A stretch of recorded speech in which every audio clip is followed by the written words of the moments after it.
Hi, everyone. Welcome to our third summer speaker series session. We're excited to have you on the call today listening in. We have an amazing panel of guests here with us, and I just want to give you a quick overview of who we are and what we're going to talk about today.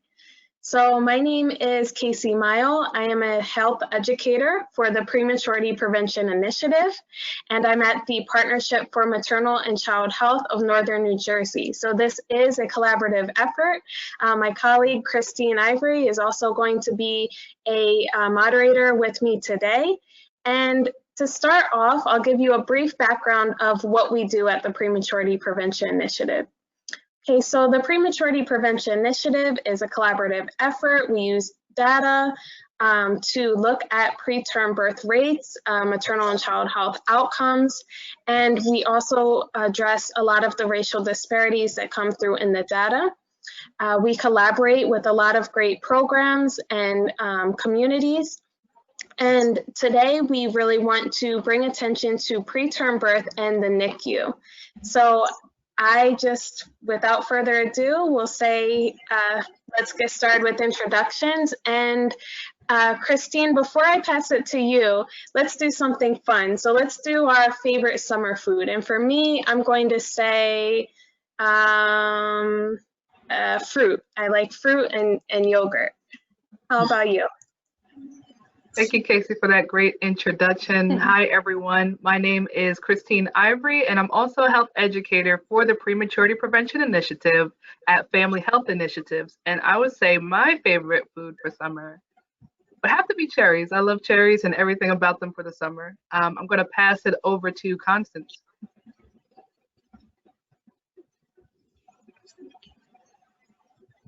Good afternoon, everyone. My name is Constance Mays-Chapman, and I am an educator, but I am also the chairperson for the Black Infant and Maternal Mortality Task Force for the NAACP Atlantic City chapter. And my favorite summer food, well, summer, winter, spring, or fall, I am a burger girl. So to be able to turn on the grill and have a nice burger, that is me all day. I'm going to pass it to Shirley. Hi, everyone. My name is Shirley Smith, and I am the founder and CEO of My Kota Bear, which is a nonprofit organization where we service families within communities who have a need, directly the birth of premature babies and their families. If they have a need for any necessities, any resources, Pampers, bottles. I do everything out of the garage of my home as of right now. And basically, the idea was birthed because I have a premature daughter who was born at 21 weeks and 0 days. And I just want to stand in and be of service to families who may have experienced and who have experienced the same thing that I went through with many, many questions. So that's my lane. And with that being said, my favorite summer food, just like Constance said, just crank that grill up and put a slab of ribs. I like ribs. I love ribs. Any type of ribs. And, you know, you can do it in the winter, but for me in the summer, you know, just to smell that smoke in the air. That's what my uncle called it when he grills for us. He calls it putting it in the air. So put that smoke in the air. I love ribs. Yes. Yeah, that's awesome. And I'm going to turn it over to Cynthia. Good afternoon, everyone. My name is Cynthia Jarvis Hillocks, and I am a certified perinatal doula and also a reproductive health peer counselor. I work with Community Doulas of South Jersey, and I wanted to be a doula because I always wanted to work with infants. You know, I volunteered in high school many, many years ago in the prenatal ward at a hospital. I was a candy striper. They don't have those anymore, but that's what it was called then. And a friend told me about becoming a doula in the community, and I was excited about becoming, being a part of the program and being certified through Azazi Village. And my favorite summer food would be something that I love to eat all year round, which is kale. I love making my own kale chips, little cayenne, some spice, and yeah, that's it. I'm gonna pass it on to Fareese. Good afternoon, everyone. My name is Fareese Terrell. I am here to be of service to, like Shirley, any moms or anyone going through anything in the NICU right now. I did give birth to my daughter at 29 and 7 days. She is now 3 and she's doing very well. But I'm here on the panel just to be a shoulder for anyone to lean on, any questions or anything I can give as far as my experience from what I went through, in the NICU. And I'm just here just to be, a helping shoulder. If you've never experienced it, it's not a walk in the park.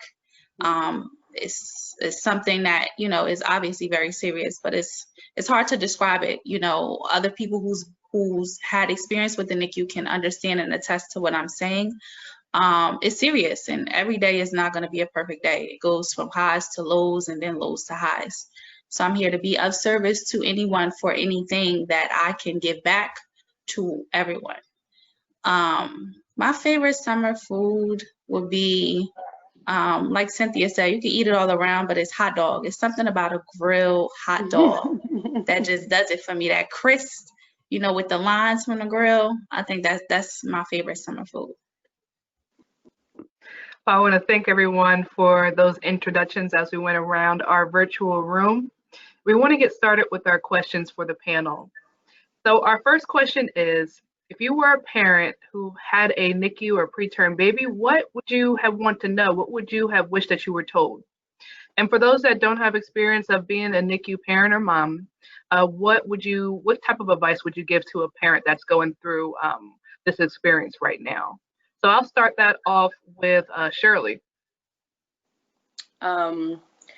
Wow, it always gets me in the gut, and it always takes me back when someone asks for my advice, because like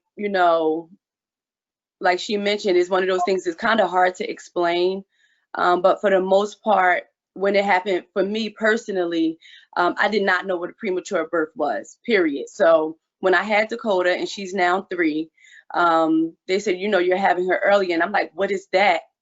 So basically, I just wish I was educated on knowing what a premature birth is. So for me, that's why my Kota Bear strives on educating people and just putting it out there so people can be aware. Because I have an 11-year-old daughter, and I went full term. So I had no expectations. It was not in my rhyme or reason or rhythm that I would have a premature daughter at 21 weeks. But like I said, when I was entrusted, when I was dropped into the situation, I was clueless. So for me, I just wish it was more literature out there in the clinics, in the doctor's office, just so you can just become familiar with it. And while in the situation, or if someone is currently going through that situation right now, I just personally would just say that you just have to continuously pray for strength. And just know that resources and support is out there, and it's okay to grab for help and resources, because you need that solid foundation, because some days will be better than others.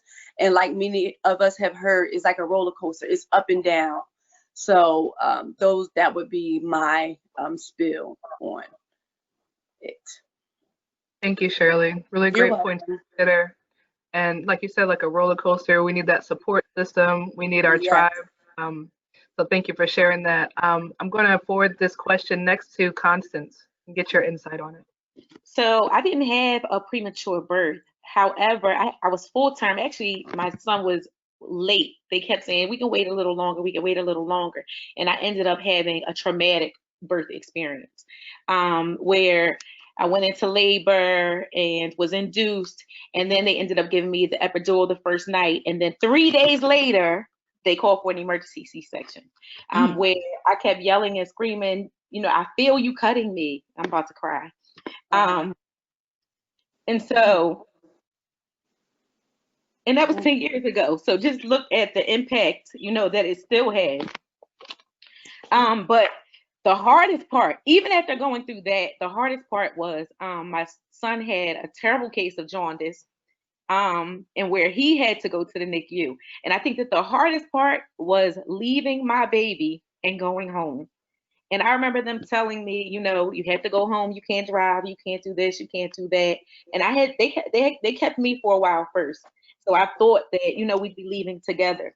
And I remember not going home, and then hearing them say, you can't drive, but hopping right back in that car and driving right back to the hospital. And the NICU nurses were like, what are you doing here? You know, we have you. But what I can say is, even though my birth experience was traumatic and horrible for me, my NICU experience was amazing. They had the best nurses that, you know, showed me that they truly loved my child, that cared about me, that cared about my feelings, and that took care of them. So I felt comfortable, so comfortable leaving when I needed to, but was so excited that they received me the way that they did. And so I will just say to any mom experiencing anything like that, that is not easy, but that you will get through it. And so you just be there and, you know, like everyone else said, lean on that support system that you have, and just be there for that love, give that love to your child whenever they are ready to come home. Thank you for sharing your story, Constance, and just bringing light to how, you know, wonderful nurses and staff could be, you know, help us turn everything around. But that's really wonderful to hear that the kid turned out for the good and they had a great experience overall and a healthy son. So very, very good to hear that. So I want to turn it over next to hear Fareese and to hear a little bit about your story and what you would give advice to for a mom. So, same as with Shirley, I had no experience as far as like the NICU or knowing anything about giving birth early. And so I had a 5-year-old who I went full term as well. And my daughter, she just decided to be the diva boss that she is and just said, listen, I'm ready to go. So y'all better prepare. And so I was in the hospital. I went to work the day before and I was in a little bit of pain. And I called the doctor, and then by lunchtime, the pain had intense. I called my mom and I'm like, you know, it doesn't feel right. You know, my threshold for pain is high, but I knew something wasn't right. So by the time I got to my doctor's office, my pressure was elevated. So at that point, she told me to lay down, you know, and let's just see. In about 20 minutes, if your pressure is still high, we're going to retake it. If it's still high, I'm going to make you go to the hospital. And I'm like, oh man, you know, I don't know what's going on. You know, I thought everything was okay. So the pressure was still high and I got to the hospital. And at that point, they admitted me and they kept me for a 24-hour watch. So I didn't get any contractions. They did give me all of the information, like the shot and everything, just in case I did have her early. So I do have to be honest with the staff at the first hospital. They were very informative.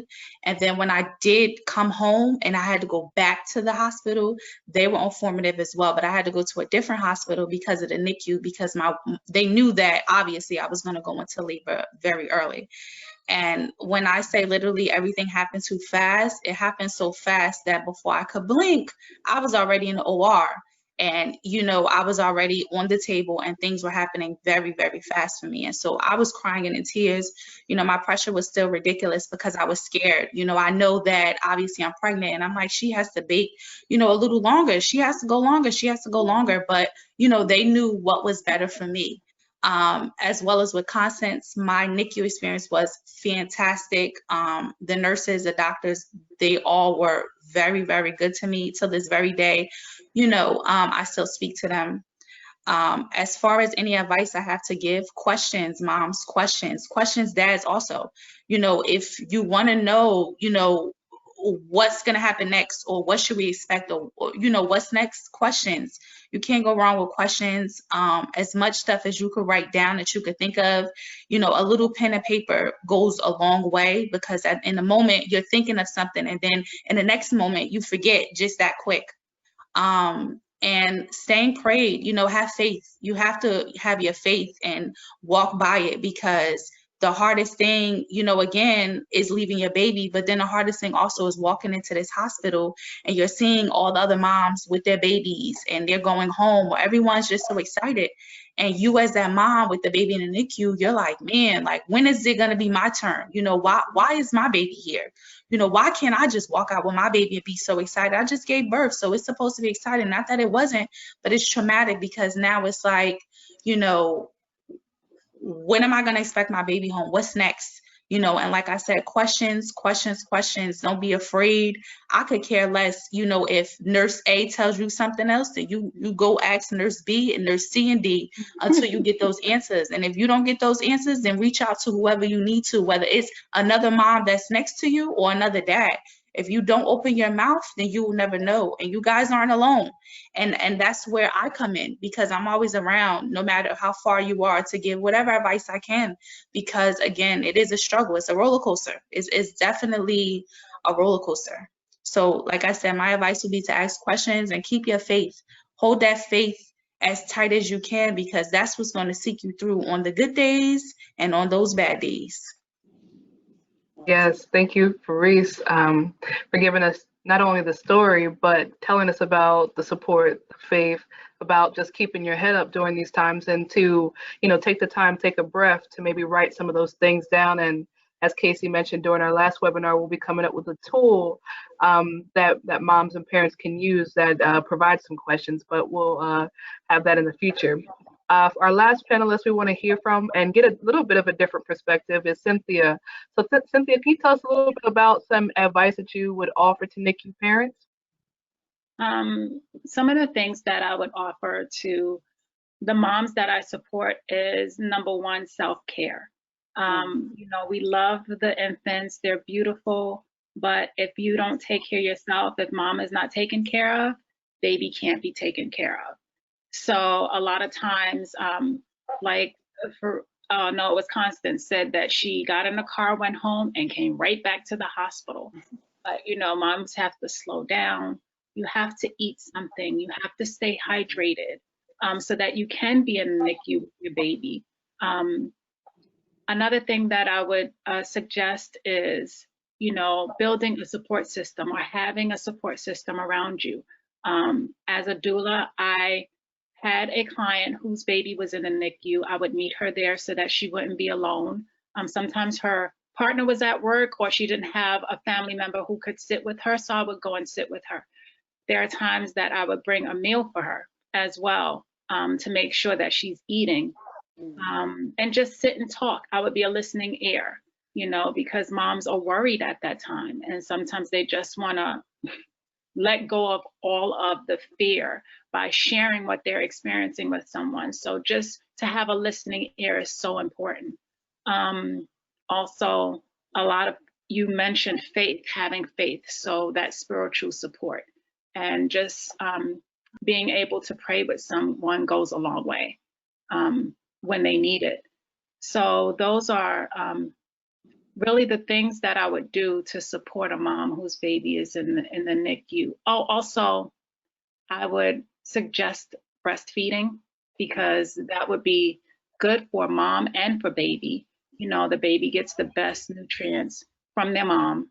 And so if a mom can do that, you're not always able to have your baby latch, but you can always hand express or pump at home and bring milk to baby. So those are some of the things that I would do to support a mom. Thank you, Cynthia, for pointing out those important points. It's National Breastfeeding Awareness Month, so that message is right on time of different ways that we could breastfeed and alternative options. And we can't say it enough that support is so vital for moms and parents during this time. So thank you so much. So thank you, Cynthia, for sharing that. And I think that support for parents is so important. And for those listening that, you know, may not have experience with preterm birth or may be new to this, or even those who have, I just want to thank everyone on this call for sharing your experiences, because this can be a very hard conversation. It's not easy. And I'm sure it's even more so not easy to share your story, but I wanted to give you some reassurance. We actually have some comments in the question box already. So I just want to share those quickly with you. But we have somebody that said, thank you, Shirley and Constance, for sharing your experience. And to Constance, thank you, your story touched me. So for those of us on this call, you know, people are listening. And I just want to follow that up with asking another question.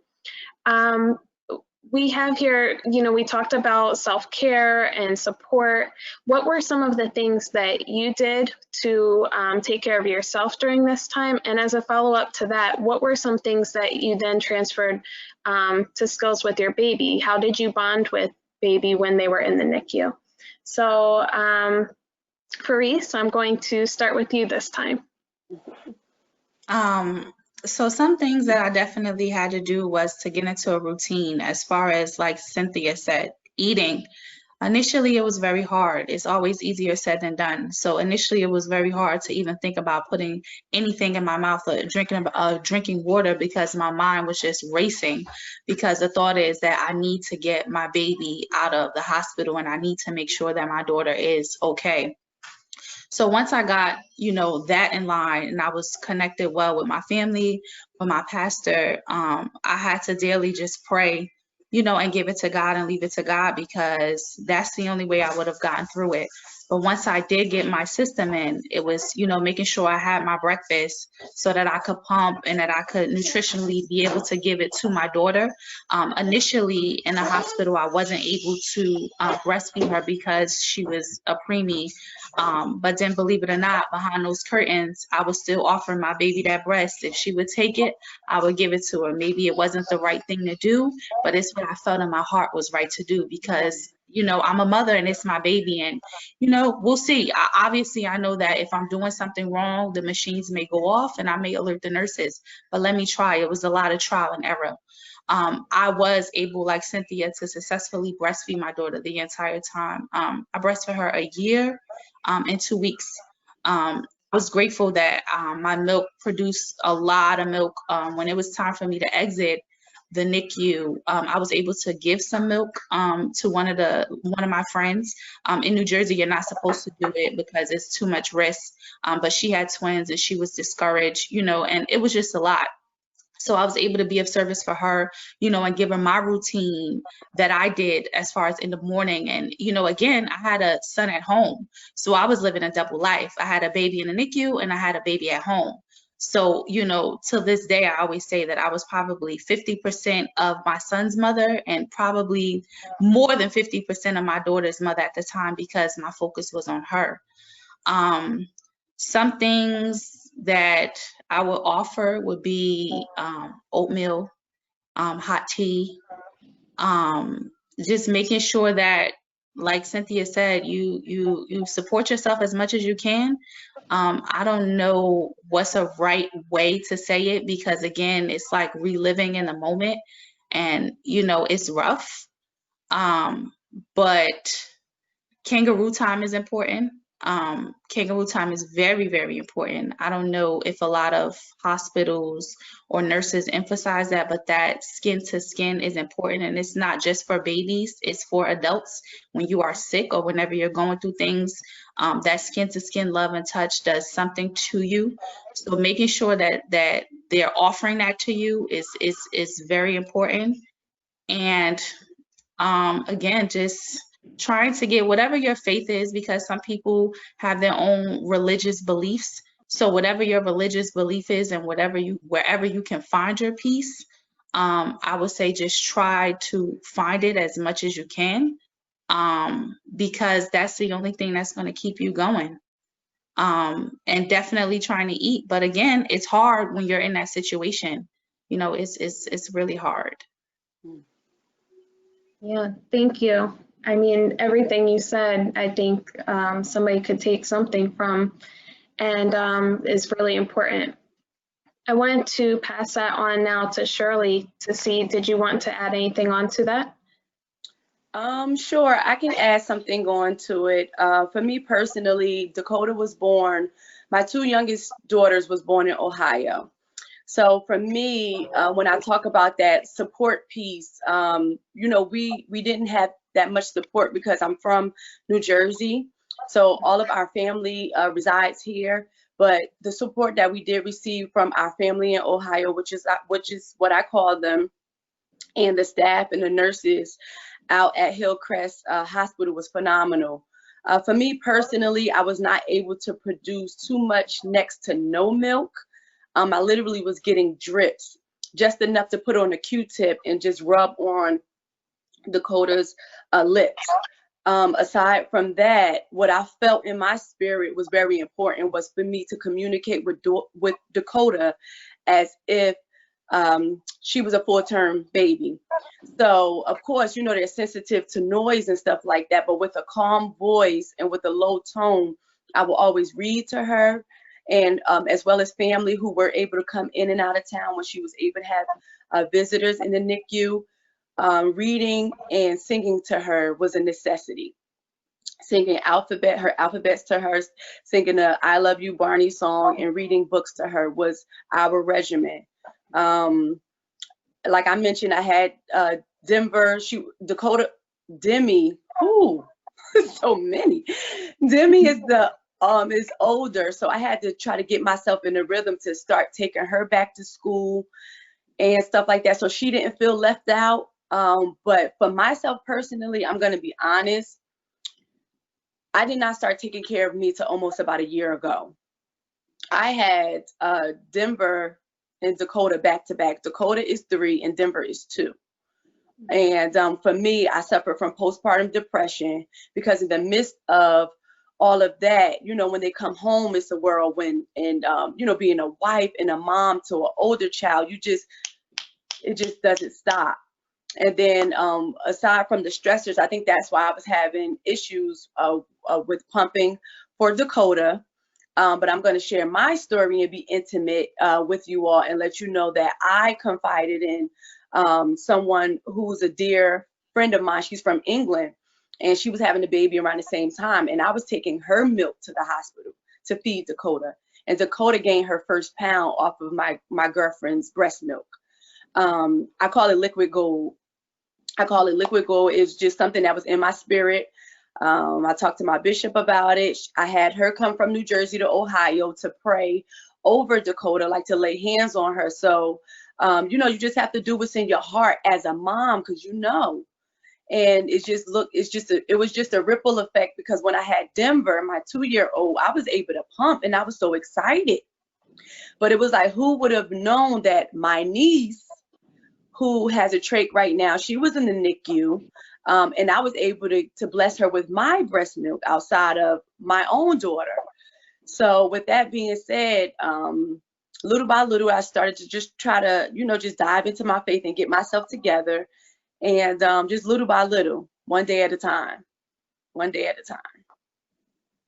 Absolutely. Yeah. Constance, did you have anything to add? I'm with Shirley, where I'll just have to say, just being honest, and my son probably wasn't in the NICU nearly as long as maybe some of your children were, may have been, but I was not taking care of me during that time. I think that just the amount of guilt. I'm here, my child is there, you know, I'm supposed to be with him, you know, and so that was not what was happening. My thing was, let me get back to this hospital so that I can take care of my child.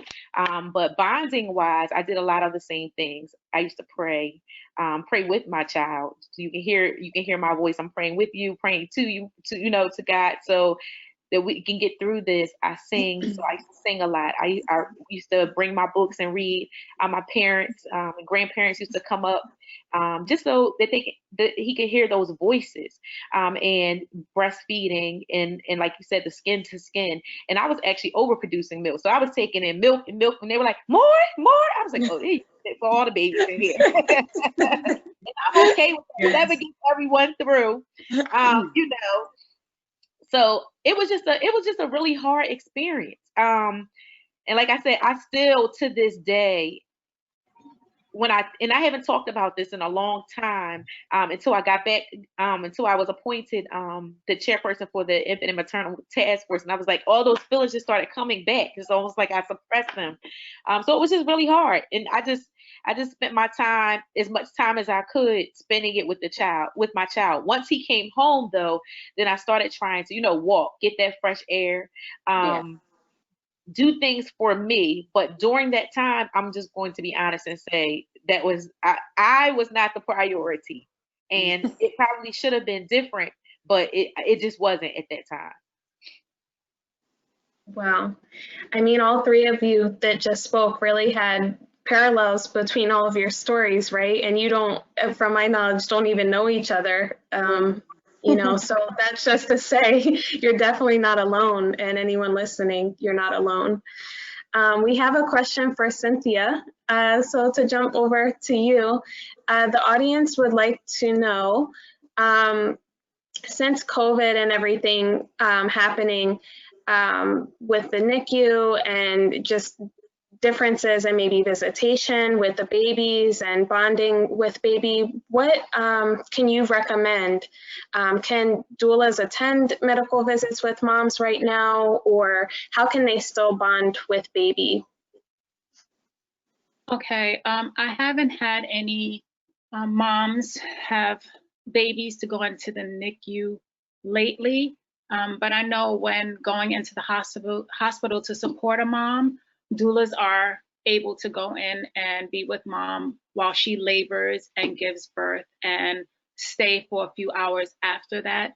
Hospitals are not right now letting visitors come in, but I think that if a child is in the NICU, I know that parents can come in. Mom would be able to visit, of course, and possibly dad, but having a doula come in to the NICU with a mom to support her, they probably would not allow that.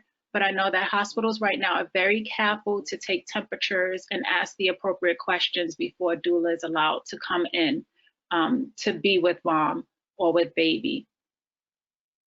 So you would have to call the hospital and find out what their procedures are for this time during COVID. Great, awesome. Thank you for sharing that. And I will pass it back to Christine. Sure. Cynthia, I just want to say from your comment, thank you for sharing that. And we know that with each hospital, it's a different case, but I'm glad that doulas are allowed to come in with moms and parents during this time. Thinking about and meditating on our questions that we had earlier in regards to if you're a mom and you experienced all this, how you dealt with that situation at the time. But now I want to kind of spin that question a little bit and ask, how do you think different people can support moms at this time, and what can they do specifically? And you can think back to your experiences as well and how someone supported you. So I'll start off with Fareese.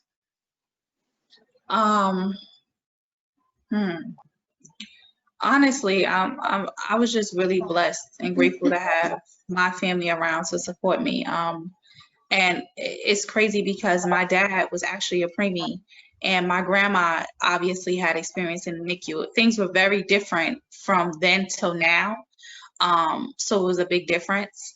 But having my grandma around to kind of like go to ask different stuff, or just to hear her voice, or just for somebody to just say something funny and have me laugh to get out of that moment, I think was everything. And like I said, I'm just truly grateful because I did, and I was able to have that support system. Even my close friends, they're calling me, they're texting me every day, and sometimes even for the mom, you want that support. But if I'm honest with you, sometimes people leaving you alone is better than anything because it's very overwhelming. So, it's 50-50. It's, you're grateful and you need that support. But then you're going to have those moments where you're like, listen, I don't want to talk. I just want everybody to just give me my peace of mind and let me just deal with my baby and talk to my baby and, try to get through it. Because again, it's not a walk in the park. And I'll never forget the very first time that visitors were able to see my daughter. It was my grandma. And she went up there and she sang to this very day, "This Little Light of Mine." And for me, I decorated my daughter's incubator where I made like, I had a blanket made for her, and then I had pictures printed out. You know, she may be small, but she's very fierce, you know, different sayings. And I actually like taped it around my baby's incubator because I felt like maybe I should just make it a little more homey or make it comfortable for her so that when she sees me or sees her family, you know, she's not just in a box, because that's basically what it is. Right. You know, and so finding that peace of mind, I think for everyone is different. But then I think also people understanding that sometimes you're going to have good days and bad days. And sometimes it's going to be like, listen, whatever you saying, I don't even care. And sometimes your faith going to go right out the window. Like, God, whatever, I don't care. You know, it's just, it is how it is. You know, so I think that, again, being able to have that support, like Cynthia said, even if it's from a doula, it could be the nurse, you know, because everybody comes from different backgrounds of life and have their own different experience. And some people really don't even have family. So, you know, it's hard. So even if as a mom, you find that love in the nurse, the doctor, honestly, if you can talk to them as much as you can, I say do it. But then at the same time, I want everyone on the outside to understand that as a mom who's dealt with the NICU, if you leave me alone, that might be the best peace of mind that you could give me, because I'm just going to be honest with you.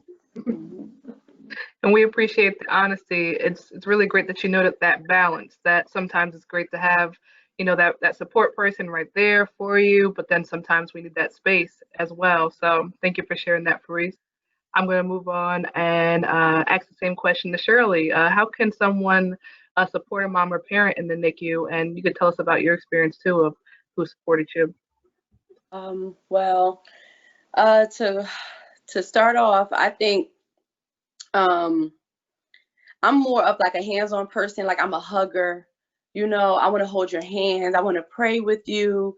You know, so before COVID, I was getting really heavy into, with my Kota Bear Foundation, I was getting really heavy into visiting hospitals, going into the NICUs, and I was able to see the babies and see the moms and talk to the parents and sit with them and pray with them. So for me, I think that's the best support. But of course, with what's going on right now, that's not possible. So I feel like ways of supporting is like what we're doing right now, the webinars. You know, my Kota Bear has a hotline if you could get on the phone to just vent, to speak with someone who has who's going through what you're going through. That can be of great support as well. But for me personally, like I was saying, hands down is what helped me, you know, in person. But with the times, we can't do that. So just the virtual, you know, if people, you know, cards go a long way, letters, just one simple act of kindness, just to know that you're thought of, that goes a long way for the moms in the NICU right now. And for me personally, like I mentioned previously, we were in Ohio. So for me, my husband, we leaned a lot on one another. Like, he was literally my rock during this whole process with Kota. She was in the hospital for 141 days. And when I tell you, everybody couldn't fly in within our family all the time. It was like rotation, little by little. But when they could, they did. But, you know, the phone calls was amazing. The prayers was amazing, but it was me and my husband and Demi. It was us and my NICU family, the nurses and the doctors. And one other thing that was instrumental, and God willing, my Kota Bear could raise enough money, but the cameras in the NICU was next to none, everything. To close family, because they would change the passcode every so often, but to close family, I would send the login and the password and say, hey, you could look at her, talk to her, pray over her. Of course, Kota couldn't hear, but they would look. And there would even be sometimes if I stepped out of the room and be in the bathroom, I get a text message, oh, her pacifier's out her mouth, ask the nurse where she at, what she doing, go in there and check on. So I was getting a little out of control, but it was so refreshing because the family enjoyed it. They're in New Jersey, we're in Ohio. And even the times when I had to start taking Demi back to school and getting her back to school, I would go back. My commute was an hour there and an hour back. So I started doing 2 hours a day, going. So the cameras really came in handy if I had a hiccup or anything, just in general. So the cameras, virtual, act of kindness, of course, prayer, all of those things go a very long way, because for me, it was just literally my immediate family, day in and day out. So, yes. Thank you for sharing that. You're welcome. Really beautiful to hear about the cameras and to hear how the family was coming together, and they were watching baby. They were the Hawk. They were the tribe. So that was really good. Like you said, during this time of COVID, we have to be creative, and this virtual age that we're in right now. So it's good to do, and I'm glad that you had that team behind you and that your husband. I'm glad that Shirley brought that up, because the cameras was my best friend too. In the middle of the night, after I left the hospital and I called about a million more times, you go to the bathroom and you got your phone out, and I'm just looking around, and if she's sitting the wrong way, honey,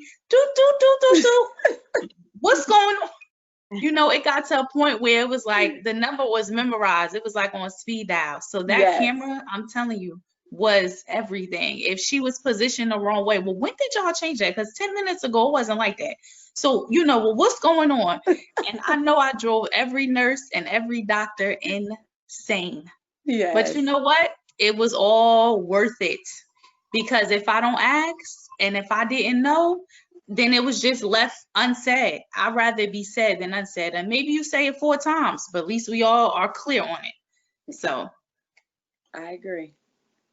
Thank you. Those cameras definitely come in handy. You get to see your baby. Definitely. Constance, I want to hear from you and your thoughts on supporting a NICU parent and how those supported you when you were going through that time.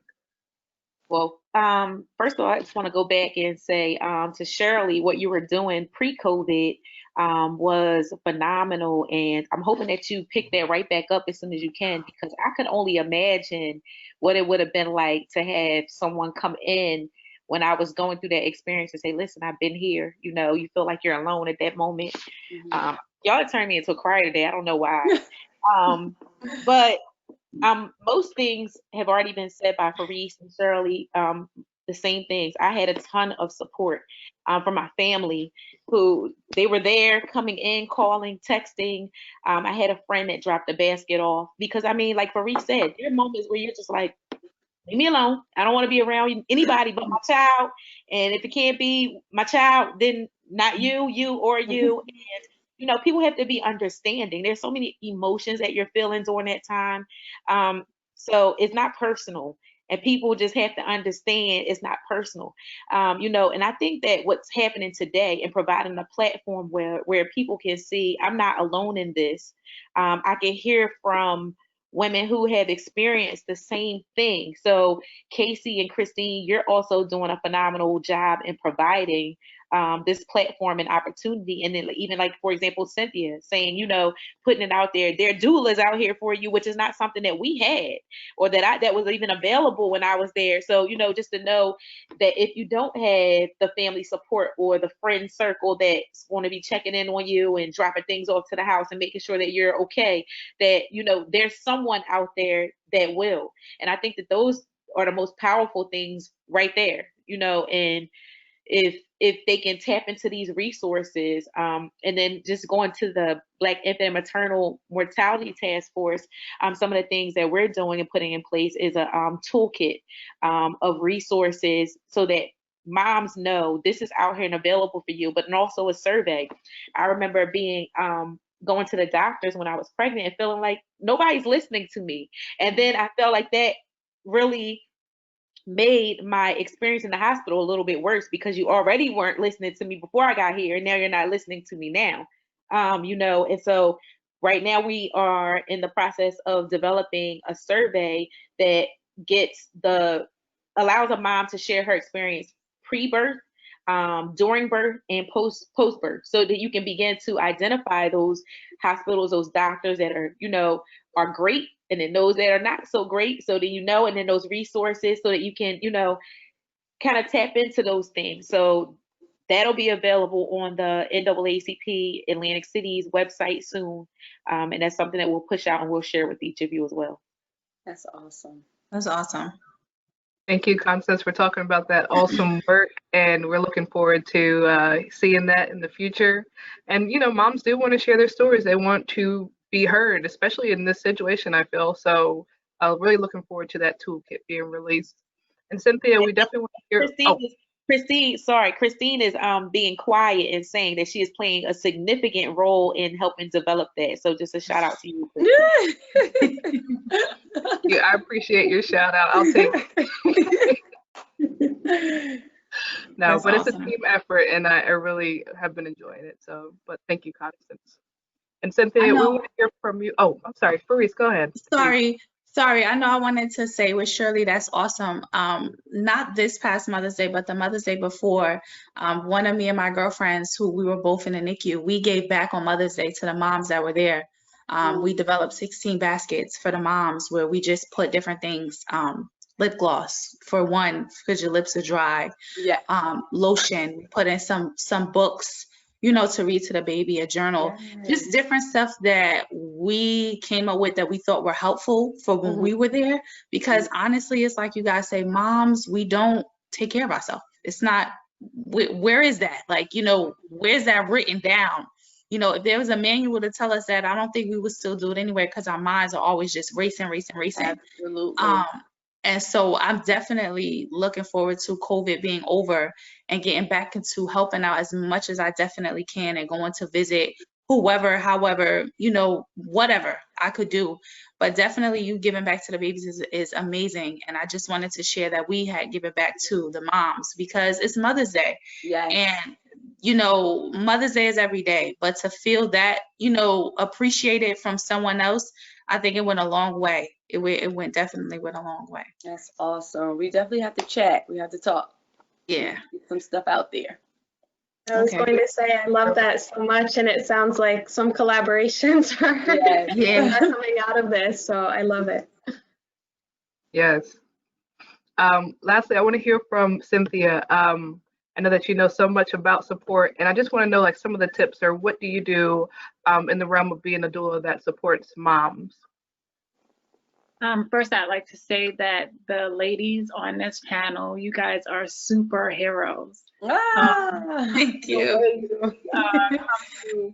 Your trials with having your children in the NICU, and then supporting other women. It is so essential. So, thank you. Thank you for going through that experience, and then them developing a heart to help other women, because it's so needed. The question was, what do I do to support women? Okay, so the moms that I support, it's just like anything that they need. You guys need somebody there just to be your cheerleader. Like I said before, self-care, remind you to take care of yourself and tell you that you are important. You're just as important as that baby is. Right now, if not even more, while you're carrying the baby and after the baby is born, because if you don't take care of yourself, you can't take care of your child. So just giving a phone call, a text with affirming words for the day, just to say, hey, I'm thinking about you, you're not alone. If it's anything they need, some of the moms want to know more about breastfeeding, because they may be a first-time mom. They don't know how to, they don't know the first thing about it. So I have connections with lactation consultants that I would put them in contact with before they give birth, and in the hospital as well, encouraging them to have a voice, to speak up, not get discouraged if you feel that your doctor or nurse is not listening to you. Continue to ask questions. Like Fareese was saying, ask the doctor. If the doctor is not listening, ask a different doctor, ask a nurse, you know, go to anybody who would listen to you and hear you. Another thing I tell moms is, you know your body better than anybody else. So whatever you're feeling, don't let someone else tell you. It doesn't matter if they're a doctor or a nurse. Don't let somebody else tell you how you're feeling or what's going on with your body if you know that you feel something that's not right. Fareese, you mentioned earlier that, you know, you went to work and you knew something didn't feel right. You listened, you know. I definitely did. It was important, because how did I know that day was going to spiral, you know, my little fierce diva to just say, listen, I've had enough in there. I'm trying to get out, you know. But I definitely, again, my pain level is high for most people, you know, so it was a little different. But when I felt that pain continue, I'm like, you know, no, let me get a doctor a call, because I know something isn't right. And I wasn't supposed to drive myself to the doctor's office. That's how you know. I was like, oh, I got this under control. The doctor showed me like, you ain't in control. I am. So definitely being in tune with your body is definitely, like Cynthia said, important. And listen to that. Also, just maybe delivering a favorite meal, you know, to a mom. It means a lot. It shows them that somebody cares, somebody thought about them today, enough to give them a meal, but not only that, their favorite meal, you know, and that makes you just feel better, you know, and you're able to take care of your baby with a higher level of energy, you know, and spirit also. So yeah, some of those things just go a long way. They don't seem like much, but they mean so much to a mom who's going through something like that. Absolutely, for sure. And Cynthia, we want to first commend you for all the work that you do with moms and pregnant people. And those are really good points. Favorite food, I'm sure it hits different than anything else. So really appreciate that. Casey, I'm going to turn that next question over to you. Yes, thank you, Christine. And just to add on to that, Cynthia, maybe even their favorite summer food, right? That's coming up. all of those things we said in the beginning would make a real nice meal to bring to somebody. Yeah. I want to touch on something else that has been coming up. I've been listening to you all and hearing a theme, and it actually ties into the next question Christine and I had for our panel, which is, you know, we hear about moms saying that providers are not listening, and some of them are, right? Because all of you shared also, there's some really great NICU providers that help support. But this really ties into what Christine and I discussed in our education, which is the racial disparities within preterm birth rate. So I want to make sure we give time and space for that here too. So I guess my question is, either whether you are a mom in the NICU or as a provider, what do you see when it comes to Black women or pregnant persons who have experienced either NICU or birthing outcomes, and just any comments that you wanted to add to that? I know, just to add really quickly before turning it over, is Christine and I also talk a lot about implicit bias. We work with healthcare professionals about, you know, acknowledging that this is an issue first and foremost, and whatever race or ethnicity you are as a provider, learning cultural humility. So Constance, because you're with the NAACP and also we're mentioning this maternal survey, I want to turn it over to you first and kind of get your take on that and anything you wanted to add. Well, you mentioned implicit bias, and I'll mention systemic racism. And there were some things that really kind of stood out to me in my own experiences that I didn't recognize. Well, I'd recognized then, but I definitely see differently now. And so I remember, you know, going to the doctor, and I had a doctor and I had a nurse practitioner as well. And the experiences, even within that same office, were completely different because I saw them both. And so I had a male doctor and I had a woman nurse practitioner, and you know, the responses were different. There were times where I may have mentioned pain where he may have said, "Oh, that's normal, you're okay." Excuse me. You know, and I kind of feel like, you know, especially Black women, we're looked at as if we can deal with more pain. Would you have been just saying, oh, I'm okay to someone else without running any additional tests, or, all of those different things, where, my nurse practitioner was a lot more understanding, answered my questions a little bit better, or a lot better, because also in speaking to my male doctor during that time, it was very short, and things like that. And so, at that point, I still kind of had the same personality. You're going to ask my questions, or I'm going to continue to ask this question, but then I realized I would leave more agitated than I did when I walked in, and I don't think that was the purpose of it all. And so that's why I think that it's so important to address those issues, make people aware. This is happening. We're not all being heard. We're not all being treated the same. We're not all being treated fairly. The outcomes are different. And putting that data out there so that it is exposed, so that people can see, so that people can talk about it. And so that's kind of what we've been doing on the Infant and Maternal Task Force, researching what is the data? How is this linked to racism and slavery even, and putting it out there so that the community is aware of what has been going on for years. And now that we are aware, what are we going to do to fix this? And what resources are available so that, women who are living in food deserts, you have access to the right food so that we know what to eat.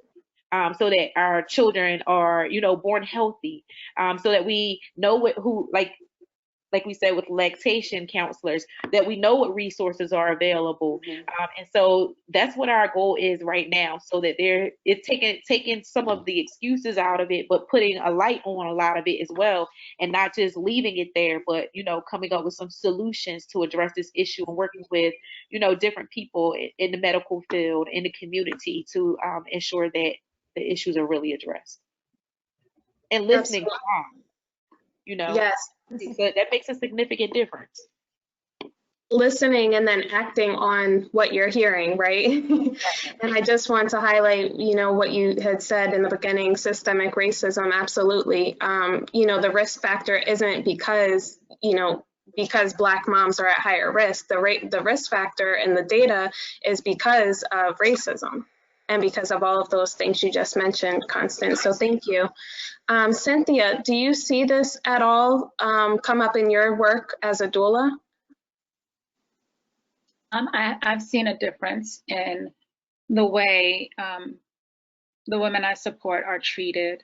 I get the same complaints so many times over and over again, with them saying they're not being heard. The doctors are not listening to them. So for myself, I never discount what a woman is telling me or what she's saying, and again, I advocate with her by encouraging her to continue to ask the questions.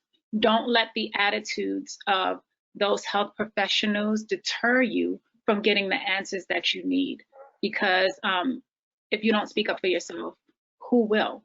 You're your only advocate for your body and for your baby. I noticed that when my clients have a midwife who is a woman of color, in the room, I noticed the way they speak to the women are different. It's almost like they can identify with them or see them as themselves. So they listen to them and speak to them with respect, and also explain to them. I've seen them, say, okay, I'm about to do this, rather than just do something to the woman without letting her know what they're doing and explaining it. Some of my clients have said that bothered them, like they just touched them or gave them medication and not explain it. And those, when it happened, it was professionals that didn't look like them, or was a different gender, wasn't a woman.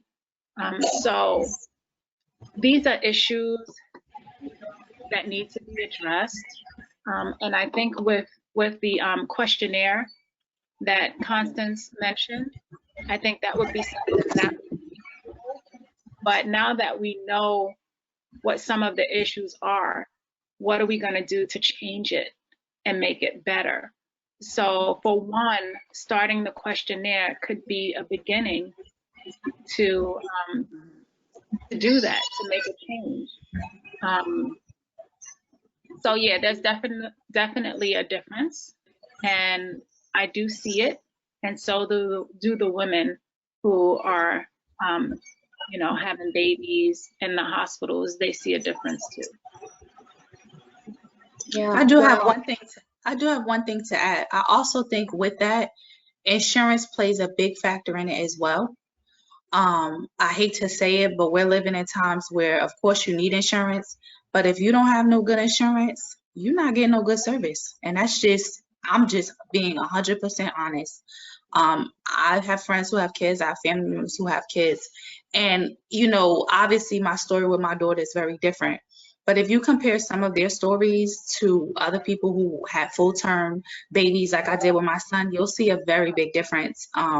Insurance, and I'm gonna keep saying it, has a lot to do with it as well. You know, some people with better insurance will get better service. I just want to say that all insurance companies has a department that you can call and bring your grievances to. So you don't have to feel helpless and say, well, I have this type of insurance, so basically I'm not going to get the care that I need. You can call the insurance company and let them know what you're experiencing and put in a grievance, and they will investigate. So it can get better. Yeah, that's a great point. that's great to know. Thank you, Cynthia. And Fareese, if you wanted to finish your thought. Yeah, like I was saying, insurance definitely plays a big role in everything. I was the only African American mom in the NICU with a baby. So, you know, initially it was very weird at first. And then once everyone, you know, got to understand our story and our journey, then, you know, I think the care definitely changed. And so, you know, like I'm gonna say, I definitely agree with what Constance and Cynthia said, you know, and even Christine. Everything plays a factor, but exact insurance plays another bigger factor as well too. Great point. Thank you for sharing that. And I know we are close to our ending time, but I do want to let Shirley, if you have anything to add, any comments before we wrap up? Before we wrap up, just quickly, I feel like I agree with everything that everyone on the panel has discussed thus far in reference to the insurance. The survey is going to be phenomenal. I think that's a great idea as well. But it's just the disparity within the urban communities, you know, so, and within our inner cities. So I do feel like it's very important to have people to stand in the gap and serve as a segue. You understand what I'm saying? So for like my Kota Bear personally, we have the phone number. I would love to have people call Lynn, because I feel like I'm that piece that's relatable for them to say, hey, you know, I'm thinking about this. Should I call this carrier, or I was treated like this, or just to get advice? Because sometimes when, you know, they may walk into the doctor's office, they might have their head down, or from all of these negative encounters and experiences of thinking that they're not heard, or that they're not thought about, or that no one cares, they still need that little piece to that puzzle. So I feel like if we could just continue to pound the pavement and get out there and say, just, hey, just give me a call if you have any questions or need help, that'll serve as a great segue to help these moms, and especially in our urban communities, to be that threshold that they may need. And aside from that, again, I had my children in, my two youngest in Ohio, and I'm very tunnel vision, like I'm very loyal, especially in the case of Dakota. So when we relocated back to New Jersey, I was flying back and forth to Ohio for all of her doctor's appointments. I don't care if it was 2 a month, 3 a month, however it was scheduled. I was flying back and forth because I was very meticulous on making sure that she had the team that she needed that started her from birth until, you know, moving forward. But here and now, lately, like about a little over a year ago, I said, okay, Shirley, enough of the flying back and forth. Let's find you a team here. And what I've personally come to experience is the network. Like in Ohio, the network is so intertwined. It's so solid. Like you can just pick up one person, they call, they have all your stuff in the system. Oh, Dakota, this. When I moved back to New Jersey, I had put all the pieces to the puzzle together myself, and I was so frustrated. I felt like they didn't hear me, they didn't care. And I'm coming in with my own, I got the paperwork, here you go, here's everything you need. And I just felt like it was just repetitive and redundant to the point where I was in tears. And I literally had to do ENT for Dakota, and I literally took her back to get her ENT tested because I just felt like I was not supported here the way I was supported in Ohio. So I felt like just in general, without it being, you know, a systematic issue of insurance or anything, just networks, you know, like the network is just different. It's just different.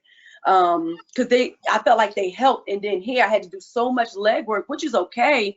I'm going to go to bat for my child, but that was my personal experience. So yeah, that's my little piece. Well, thank you for sharing that. You're welcome. And yes, definitely the network, the support, and your story, that's helpful feedback and really needs to be listened to as well, along with everything we've been talking about here. And I just want to add really quick as well that survey, the maternal experience survey, we are also looking to implement it in Essex County, and we're working with the NAACP Newark. So that's great. That'll be in North Jersey awesome. As well.